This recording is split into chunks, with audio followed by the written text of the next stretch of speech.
Black బస్టర్లు ఎన్నో వస్తాయి, కానీ జనరేషన్లు మారిన ఎవర్ గ్రీన్గా ఉండే బ్లాక్ బస్టర్ల లిస్ట్లో ఫస్ట్ ఉండే సినిమా జగదేక వీరుడు అతిలోక సుందరి. సినిమా తీసే సినిమాని చూసే విధానాన్ని మార్చిన ఈ సినిమా ఎలా పుట్టింది?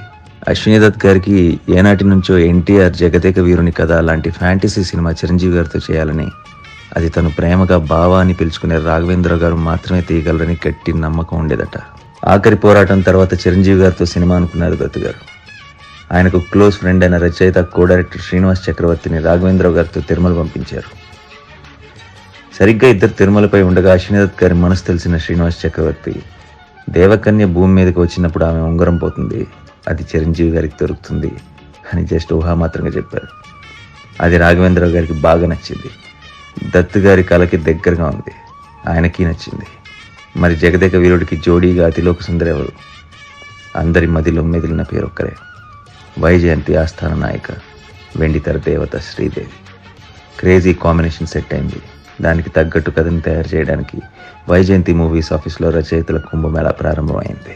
ఎండమూరి వీరేంద్రనాథ్ గారు జంధ్యాల గారితో మొదలై సత్యమూర్తి గారు, విజేంద్ర ప్రసాద్ గారు, తమిళ రచయిత క్రేజీ మోహన్ గారు, ఇలా ఇంతమంది రచయితల సైన్యం సిద్ధమైంది. అంతేకాదు చిరంజీవి గారు కూడా 4 రోజుల పాటు అక్కడికి వెళ్ళి కథా చర్చల్లో పాల్గొని తన సలహాలు కూడా ఇచ్చేవారు. దేవకన్యను అతిలోక సుందరిగా చూపిస్తున్నప్పుడు నేను కొంచెం మాసిన గిడ్డంతో సామాన్య మానవుడు లుక్లో ఉంటేనే బాగుంటుంది, అందరూ కనెక్ట్ అవుతారని సలహా ఇచ్చారు. ఇంకోవైపు బాంబేలో తన కాస్ట్యూమ్స్ తానే స్వయంగా డిజైన్ చేసుకుని కుట్టించడం మొదలుపెట్టారు శ్రీదేవి గారు. ఇలా అందరూ కలిసి తమ సమిష్టి కృషితో ఈ అందమైన చందమామ కథని తెలుగు సినీ చరిత్రలో మరిచిపోలేని ఒక అద్భుత చిత్ర కావ్యంగా మలిచారు. చరిత్రను సృష్టించిన ఈ సినిమా ఇంత ఈజీగా అయిపోయింది అనుకుంటున్నారా?